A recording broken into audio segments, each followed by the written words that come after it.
যে আমাদের যে জাতিগত ঐক্য আমরা দেখেছি, জাতি যে একসাথে প্রতিরোধ গড়ে তুলতে পারে, আমরা যে প্রতিবাদ করতে পারি, এই জায়গাটা আমরা স্থাপন করতে পেরেছি।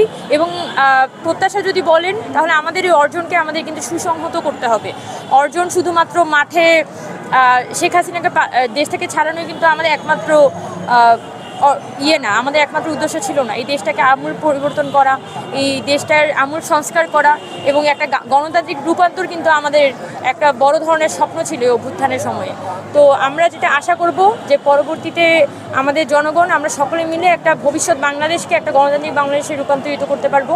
আর আমাদের যে অভ্যুত্থানের আকাঙ্ক্ষাটা ছিল, অভ্যুত্থানের যে স্বপ্ন ছিল, আমাদের শহীদরা যে কারণে জীবনটা দিয়েছে, সেই বাংলাদেশটাকে আমরা ঐক্যবদ্ধ রেখে পুনর্নির্মাণ করার স্বপ্নটা দেখে যেতে পারবো। এবং সেটার জন্য আমাদের একসাথে থাকা এবং সুসংহত হওয়া এবং পরামর্শহীন হওয়া খুবই গুরুত্বপূর্ণ। আমি মনে করি যে খুব একটা বাস্তবায়ন এখনও পর্যন্ত একদমই বাস্তবায়ন আসলে দেখতে পাইনি। আমরা যেটা আমূল সংস্কার আশা করেছিলাম, ছাত্র রাজনীতির ব্যাপারে ছাত্র সংগঠন এবং সাধারণ ছাত্রদের মধ্যে একটা দূরত্ব ছিল। আমরা আশা করেছিলাম যে ছাত্র রাজনীতির একটা সুরা হবে এবং বিশ্ববিদ্যালয়ের ক্যাম্পাসগুলোতে আগের ফরম্যাটে যাতে ছাত্র রাজনীতি চলতে না পারে, সেটার জন্য অবশ্যই প্রশাসনের নানান ধরনের উদ্যোগ থাকবে, সরকারের অনেক ধরনের উদ্যোগ থাকবে।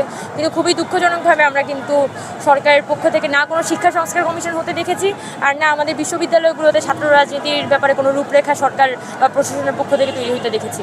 আর যদি ভালো কথা বলেন তাহলে বলবো যে রাজনৈতিক দলগুলো শেখ হাসিনার আমলে যে ধরনের সমস্যাগুলো ফেস করছিল, সে আমাদের সংসদীয় কাঠামো বা আমাদের সংবিধানের মধ্যে অনেক ধরনের সমস্যা ছিল, সেগুলো কিন্তু রাজনৈতিক দলগুলোর মধ্যে একটা ঐক্যমত স্থাপন হচ্ছে। এই সংবিধান সংশোধন এবং আমাদের যেটা বলা যায় যে সংসদে নারীর পার্টিসিপেশন কেমন হবে বা সংসদে কেমন এখতিয়ারগুলো কেমন হবে, আরও বেশি গণতান্ত্রিক করে তোলা। যেমন আপার হাউসের কথা উঠছে, আপার হাউসের মাধ্যমে সোসাইটির বিভিন্ন সিভিল সোসাইটি বডিগুলোকে যাতে এখানে আনা যায় এবং প্রপোর্শনাল রিপ্রেজেন্টেশন, অর্থাৎ সকল দলের যাতে রিপ্রেজেন্টেশন থাকে এবং আমাদের ইনস্টিটিউশনগুলো গণতান্ত্রিক করার ব্যাপারে অনেক ধরনের ঐক্যমত কিন্তু রাজনৈতিক সংগঠনগুলোর মধ্যে হয়েছে।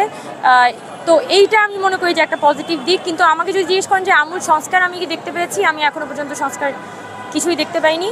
তবে আমি আশা করি যে পরিবর্তন তো একটা দীর্ঘমেয়াদী প্রক্রিয়া, তাই আমাদের সংগ্রামের মধ্য দিয়ে হয়তো আজকে থেকে 5 বছর পর, 10 বছর পর, 20 বছর পর আমরা এই বাংলাদেশটাকে একটা পুনর্নির্মাণ করে একটা গণতান্ত্রিক ধারায় আনতে পারবো। সরকার তো বলেছে যে জুলাই সনদ তারা রাজনৈতিক দলগুলোর ঐক্যমতের ভিত্তিতে তৈরি করবে। এখন যে সংস্কারগুলোতে রাজনৈতিক দল একমত হবে ওইটা তারা করবে, যেটাতে একমত হবে সেটা তারা করবে না। এটা খুবই অ্যাবসার্ড আমার যেটা মনে হয়। তাহলে তো আপনি জুলাইয়ের সকল এখতিয়ার রাজনৈতিক দলগুলোর হাতে তুলে দিলেন।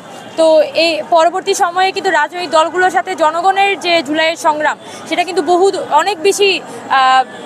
অনেক বেশি দেখা যায় একটা দূরত্ব তৈরি হয়ে যাওয়ার সম্ভাবনা আছে। এটা কিন্তু দেশের সার্বভৌমত্বের জন্য অনেক বেশি ক্ষতিকর। যেখানে রাজনৈতিক দল এবং সাধারণ জনগণ তাদের মধ্যে যদি একটা অনাস্থার সম্পর্ক থাকে, তাহলে কিন্তু অনেক তৃতীয় পক্ষ এখানে ইনফিল্ট্রেট করার সুযোগ পায়। কিন্তু দুঃখজনকভাবে আমাদের অন্তর্বর্তীকালীন সরকার ওই ভুলগুলোই বারবার রিপিট করছে এবং আমাদের রাজনৈতিক দলগুলো এই দূরদর্শিতা দেখাতে পারছে না। এবং অন্তর্বর্তীকালীন সরকার জনগণ এবং রাজনৈতিক দলগুলোর মধ্যে একটা ব্রিজ হওয়ার কথা, সকলেরই রিপ্রেজেন্টেটিভ হওয়ার কথা। কিন্তু যেভাবে তারা জুলাই সনদের পথে আঁকাচ্ছেন, আমার মনে হচ্ছে যে জুলাই খুবই নির্দিষ্ট কিছু গোষ্ঠীর হাতে আসলে বাধা পড়ে যাচ্ছে এবং এটার ফলে বড় অংশের জনগণ তাদের সাথে রাজনৈতিক সংগঠনগুলোর ভবিষ্যতে ঐতিহাসিক একটা দূরত্ব তৈরি হবে, যেটা আমাদের ভবিষ্যতের জন্য ক্ষতিকর।